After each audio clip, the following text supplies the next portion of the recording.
Good afternoon, everyone, and I appreciate you taking the time to attend this call. I'm Sid Rajeev, Head of Research at Fundamental Research. And our guest today is Chris Doornbos, CEO of E3 Metals. E3 is focused on applying its direct lithium extraction technology to its lithium project in Alberta. With 7 million tons inferred resource, their project has one of the largest undeveloped lithium resources held by a junior. Now, we launched coverage on E3 as a top pick back in October 22nd, 2020 at 46 cents. Shares are currently trading at about 89 cents.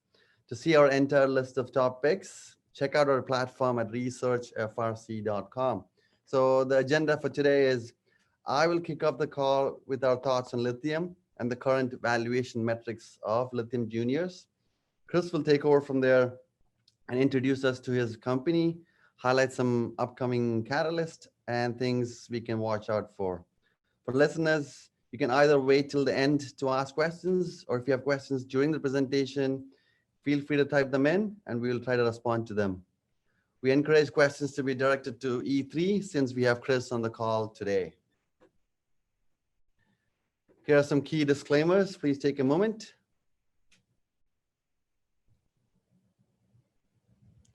So let's start with the question, why EV metals? And this chart gives us the answer. Market consensus is that over 50% of all new car sales and 30% of the global fleet will be electric by 2040. This is up from just 5% today. Electric car sales is expected to reach approximately 25 million by 2030, up from just 2 million in 2019. Pretty much all the major vehicle manufacturers are making and planning significant investments into the sector. Declining battery costs is the #1 reason that is expected to drive sales of EVs. Battery costs are down 85% in the past decade.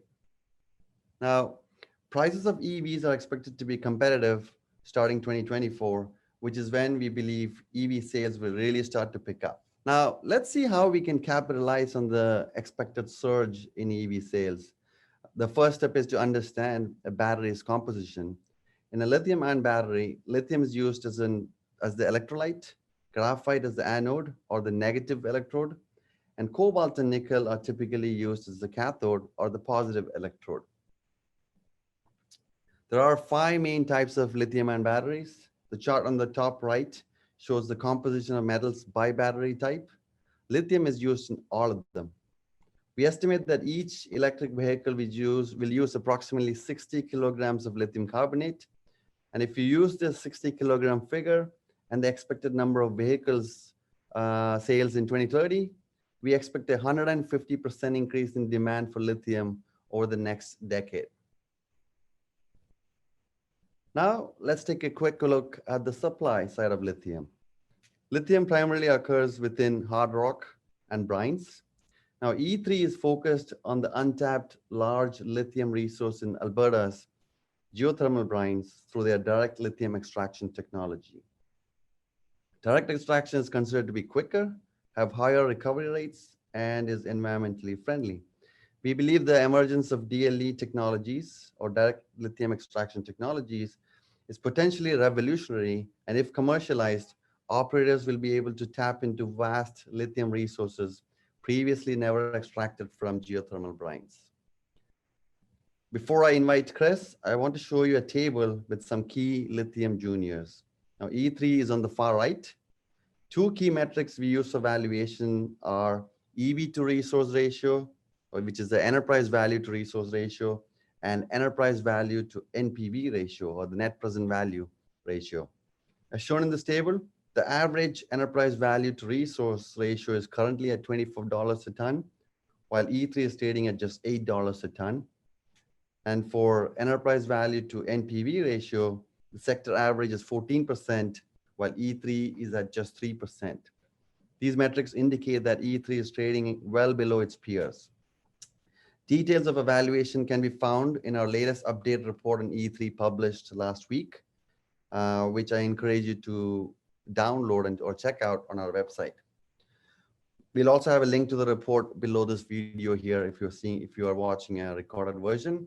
With that, I would like to welcome Chris Doornbos, CEO of E3. Chris, you'll be able to share your screen. Please go ahead when you're ready. Is that better, Sid? It's perfect. Yes, now it's fine. Yeah, I'm sorry. I'm not sure what's going on here, but I've rerouted the system through a different sound. So I'll just start again, just to give everyone the benefit of, I'm not sure what was cut out there. My name is Chris Doornbos. I'm the CEO of E3 Metals Corp. This picture here on the slide deck really demonstrates to me what E3 is all about. So this picture is our project site. This was taken this fall. E3 is building a lithium industry here in Alberta on the backbone of a very well-established, mature oil and gas industry. And if you look closely at this picture, you can actually see that industry. So on the far right, you can see some oil and gas infrastructure, which are some wells. They're producing oil. You can see some roads, some grid roads. You can also see some well access roads in intermixed farmers' fields. There's natural gas pipelines running through this area that you can't see, they're underground. There are power lines, there's a cell tower in this picture. Everything we need to develop this project is here in Alberta, here on the project site. The other point to this is that because operationally, E3's project will produce brines very similarly to the way that oil and gas brines are produced. And what that means is that you take, if you're producing oil in Alberta today, you're pumping a fluid from a well, you're putting it in a pipeline, you're transporting it a small distance, you're separating that oil from the brine, and you're putting the brine back into the reservoir. For our lithium extraction process here in Alberta, we're doing the exact same thing. We just strip the lithium out of the brine rather than the oil. So we're producing from a different aquifer in a different part, but the process and operations are very similar. That means that we can utilize the skill sets that's already here. Drilling companies, welders, professionals, service companies, all of those things that we require to get this project operational, and a deep, sophisticated understanding of this aquifer. So forward-looking statements, this will be available, so you'll be able to read these through the system as we go. A high-level overview of E3. We just released our preliminary economic assessment, outlining a $1.1 billion NPV pre-tax, 820 million NPV after tax, and that's in US dollars. One of the key things about this PEA is a bit of a trade-off between operating cost and capital cost, and we've been able to get the operating cost down to $3,656 per ton battery quality lithium hydroxide.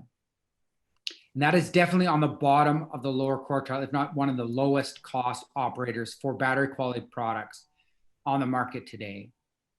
And that is a huge advantage for E3 as we get this project into operations. And it comes down to a short payback period. It also comes down to being able to withstand price fluctuations in the lithium market that may happen in the future. We're building this project for a long-term and for longevity, so focusing on operating costs is incredibly important. Seventh largest resource in the world. As Sid mentioned, 7 million tons of resource in the ground in Alberta. The DLE technology that we've developed has been focused on extracting lithium from our brines in Alberta. We're not a technology developer or provider so much as we are a lithium producer. So we've developed a technology that enables us to extract lithium from our brines, but our goal is to make lithium hydroxide. So our competitors are hydroxide producers in the space. Our goal is to produce 20,000 tons of lithium hydroxide per year, and the PEA outlines that for the first 20 years of production. A big thing to note is that we have the ability with the aquifer size that we do hold to expand that production from 20,000 tons up to 150,000 tons. And we can run that 150,000 tons for 35 years. And that's based on the brine availability. So we have a huge opportunity for Alberta and for E3 to expand this project and grow it to something that will be one of the largest lithium producers in the world. E3 has three main competitive advantages that I want to highlight to you guys today. So obviously the first is the technology. We own this technology. we are one of the few companies that has both the technology and the resource so that we can deploy this and capture maximum value for our shareholders. The technology is ion exchange, and it is extremely effective.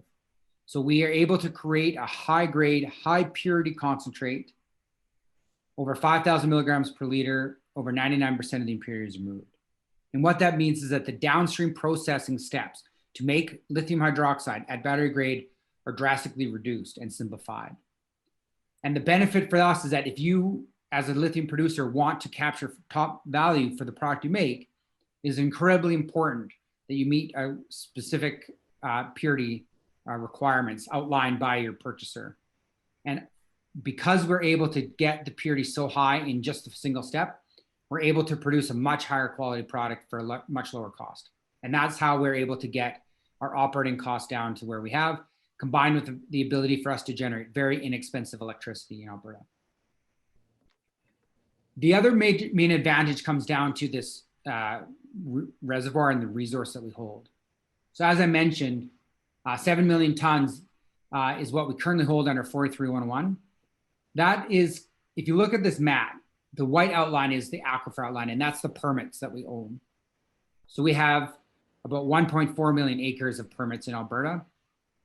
The dark blue shaded area is our resource, and that's the 7 million tons.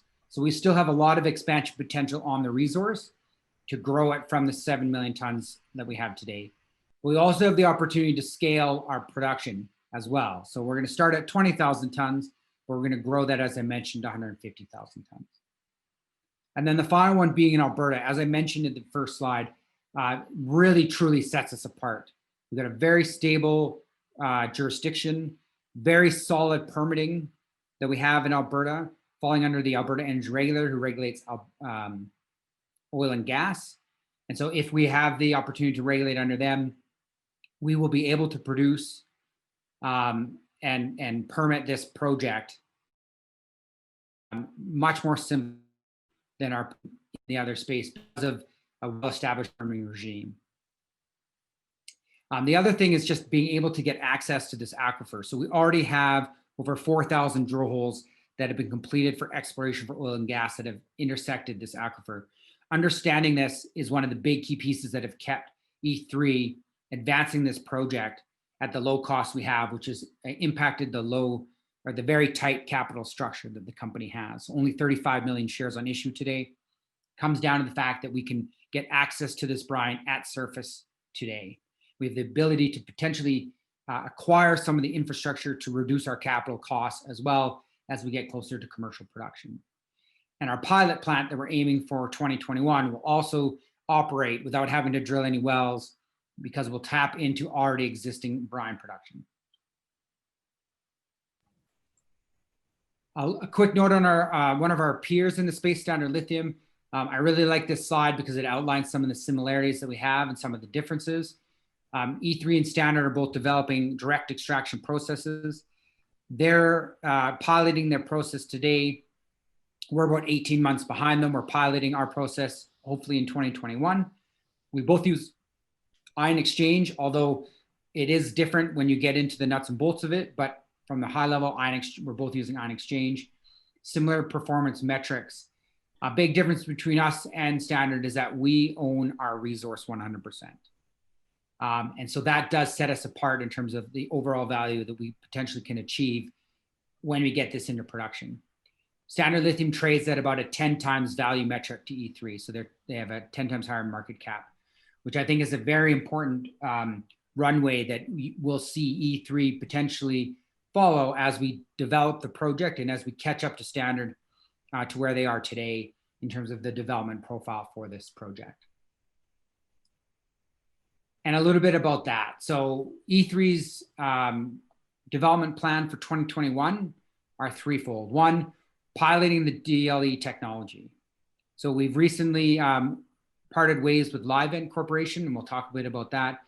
The technology that we've developed is in its final stages, and we'll be opening up a testing facility here in Calgary on February 1st with the purpose of building a pilot prototype in that facility straight away, and then that will be the precursor to the the actual pilot plant that will be demonstrating this in the field, hopefully by the end of 2021. While that is being worked on, we'll be also developing the aquifer management plan, which really comes down to upgrading our resources to measured and indicated. And then finally, we'll be developing our processes to produce lithium hydroxide in large scale. So working with vendors of technology that's already available, that's pretty much industry standard, that will be able to develop our process flow sheet, taking our concentrate and producing lithium hydroxide at battery quality, which is the goal. And all of that will culminate in the production of a pre-feasibility study by the end of next year, or more likely into 2022. Our cap structure right now, as I mentioned, it's a bit out of date, but 35 million shares on issue, currently trading 90 cents. So now, Sid, we can open it up to questions. Thank you so much, Chris. Yes, so we can open the call to Q&A. Listeners, if you have any questions, please feel free to type them in, or you can click on the raise hand option and I can unmute you. So while we get the questions, Chris, maybe let's start off with, can you tell us a little bit about Livent's withdrawal and if there are any change in your plans for 2021? Yeah, absolutely. So no plans have changed with Livent withdrawing from the project. So we have a technical team in-house that's been working on this, and that technical team is going to continue to develop this and pilot it next year. So in that sense, there's no real impact to E3's business by Livent withdrawing. We have appreciated the assistance that they've given us over the past year and a half or so. The big benefit to E3 is that the capital that they've deployed into this project to date, which is about $1.5 million US, comes to E3 now at no cost. So all of the share issuances that were slotted to be provided to Livent will no longer happen. So effectively, we've received that 1.5 million US for free. And we also retain 100% autonomy over the technology. So it all comes back to us 100%. So E3 is actually in a very strong position going into 2021. And there was a question I see here about could it be licensed? And I'll answer that in coordination with this. Absolutely. So now we have full autonomy over the licensing of this. It remains in E3's hands. So the opportunity for us to go out and find potential other projects that we can deploy the technology to, either under license or leveraging ownership, are open to E3, and we will be taking advantage of those opportunities in 2021. Appreciate the color on that, Chris. Just a follow up to that is, are you seeking similar partners to advance your technology? Yeah, there's definitely an opportunity to work with a new strategic partner to help us develop this project. Those discussions, are.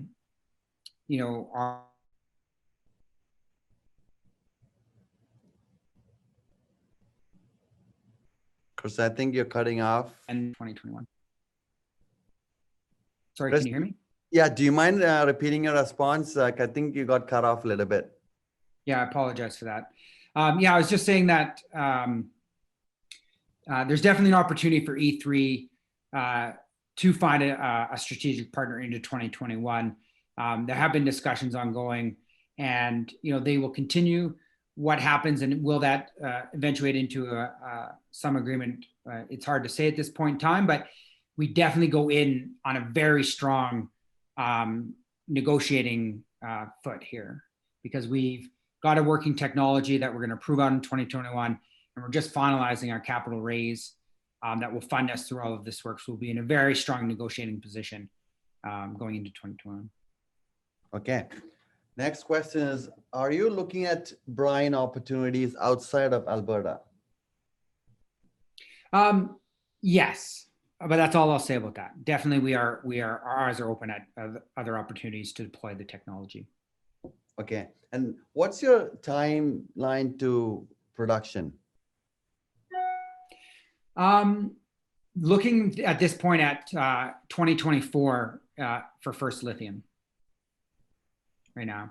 And a lot of that, is going to be proven out as we get through 2021 and we accomplish all the tasks and the milestones that we've set for ourselves. 2021 is going to be a very big year for E3. We're going to accomplish a significant amount of project development work. And so that pre-feasibility study that we're aiming to get out will be the real determining factor for the time frame. But best we see right now is 2024. Okay. We have a good question here. Standard Lithium will have an 18-month head start on producing lithium. Won't this advantage put E3 at a disadvantage in selling lithium and selling the technology? No, not in the least. I think that the market for lithium is going to be well bigger than just one project. Like Standard Lithium is their goal is 20,000 tons as well, or thereabouts out of their process facility. The market for lithium, as you mentioned in the beginning of your presentation, is growing at a much bigger rate. And so there's going to be lots of opportunity for incumbents like us and Standard to bring product into the market. Standard's also making a different product. So they're going to make lithium carbonate. That's what their plant is designed to do. And although they are saying that they're achieving high quality, which is excellent for them, it is a different product. So it has a different battery chemistry that it goes into. We're focusing on hydroxide because the high energy density batteries that we're seeing come onto the market today, the new advances in technology, generally they use hydroxide. And our belief, and we share this, I believe, with Livent as well, because they were focusing on hydroxide, is that hydroxide, there'll be a much bigger market for hydroxide into the future. So that we're talking about Standard Lithium, in our last report, which we published last week, we did mention or compare Standard Lithium and E3. We note that Standard Lithium is currently trading at $135 a ton versus E3's $8 a ton. And Standard Lithium's enterprise value to NPV is 51% versus E3's 3%. So huge discrepancy between the valuation of the two companies. Chris? Yeah, and I think Sid, like when you look at it from that perspective, they're a good proxy for us because they are ahead of us. As Gary asked this question, 18 months head start. I think that means that when E3 gets to the point where Standard is, it gives us a potential comparison where E3 can grow to as we do the same thing Standard has done, which is, prove out some of these processes through piloting and demonstrate that this has that viability at that scale. So absolutely, I think there's a good opportunity. Okay. Next one is, have you talked to Tesla or plan to about lithium supply contracts? Maybe I will expand on that. Have you started talking to Offtake Partners yet, or it's you won't start until the end of 2021? We have definitely been in contact with multiple Offtake Partners. Until we have the pilot complete and we're producing a product, off-takers aren't going to be coming to the table in terms of real terms. So that's 2022 plans for E3 Metals right now. And that's the same with any other lithium producer out there that's developing a project. But certainly we have been to South Korea, we've been into the States, and we've been in Europe talking to various different potential offtake partners and have very strong relationships with some of them. Okay. Chris, we have an audio question waiting here. I can't see that now, but then in the meantime, I'll ask the next question is, how is your current cash position and status of the financing? So the financing is ongoing. It is open, so it's hard to talk about the specifics of it, but we anticipate it closing well before Christmas and are very happy with the way it's progressed. And so we should close very strong when we do, and that is imminent. And that's the raise is $5 million, and we've got between us and the cash from Livent coming in about $2 million on top of that. So well capitalized into 2021 to accomplish the goals.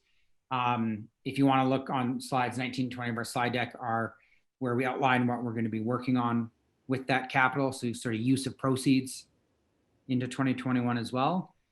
We've also applied for some grant funding, and it's hard to determine whether or not you're going to get that grant funding until they actually tell you that it's yours. So, but we're fairly confident, and that would add significant dollars. Their two grants are very substantial. Next one is more like a corporate question. How many shares are held by management? Maybe I can give that. I think management directors currently hold 9% of the outstanding shares. Chris, is that up to date?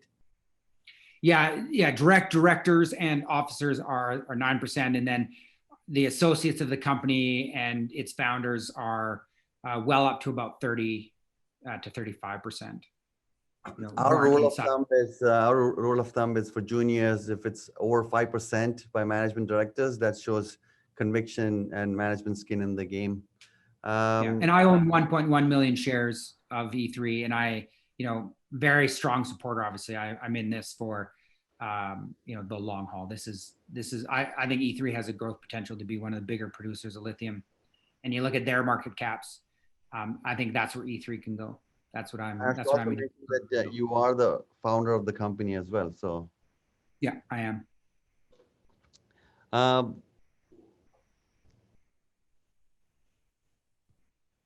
What are the key catalysts in the coming year or two? I think you've already mentioned that. What's the current cash burn rate per quarter? Chris, do you want to talk about that, or maybe I'll do a quick check? Yeah, here. I can comment on that. We're about $100,000 a month. That's from our calculations, but Chris, you might have a different number. You said 100,000 a month? Yes. That's accurate, including project costs. Our actual G&A corporate burn is about 40,000 a month. And then, so you can calculate what that is for the next 12 months. So it's pretty light. And then all the other cash that we're going to be spending is on the project costs.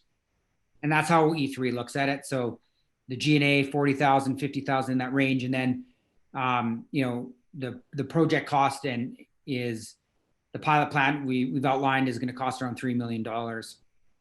And, the balance will be the production well testing and the production of lithium hydroxide to take us to about 6 million in total project costs. So we definitely have some buffer there as well that we're planning for to the end of 2021 and into 2022.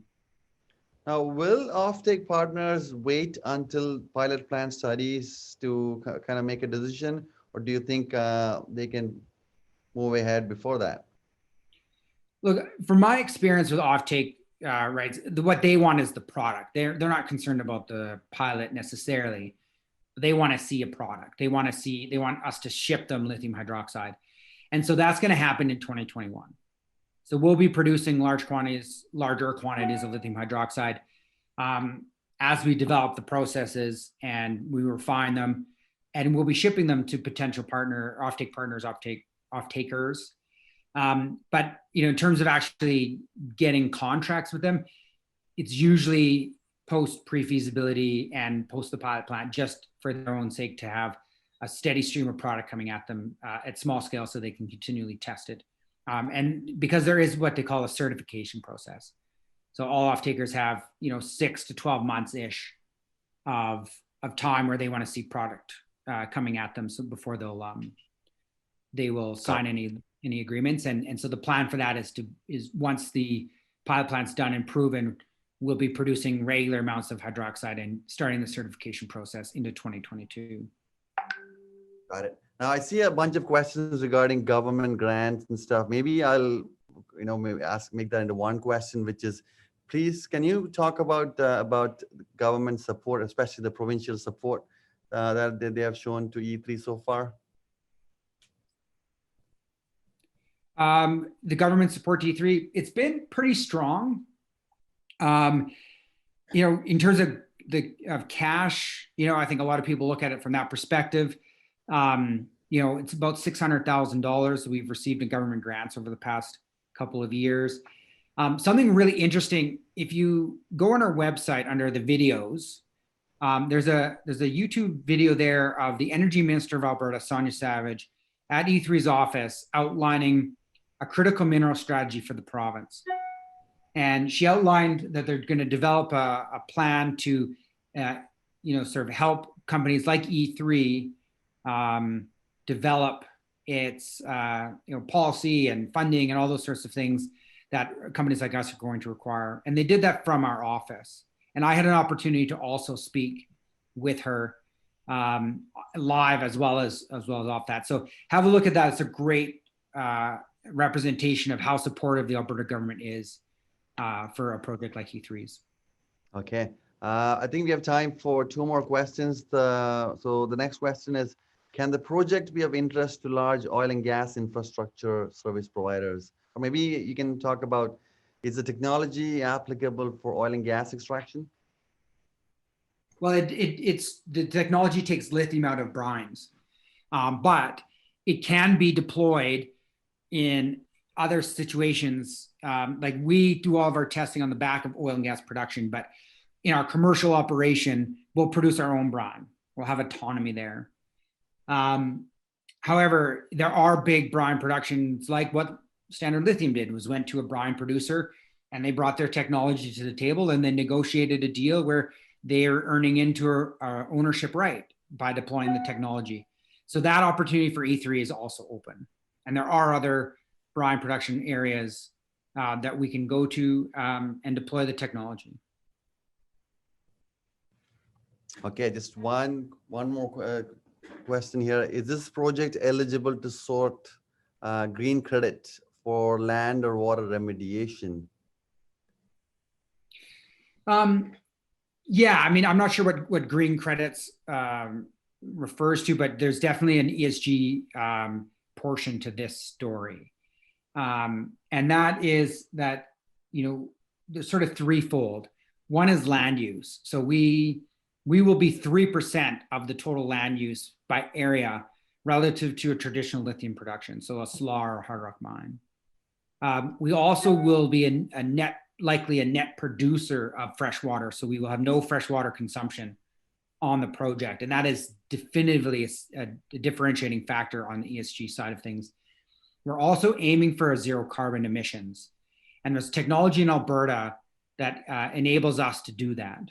So we'll have a gas-fired cogen facility, and we'll sequester the CO2 out of that and put it into our waste stream and back into the aquifer and dispose of it and get us down to no net emissions, so zero carbon product.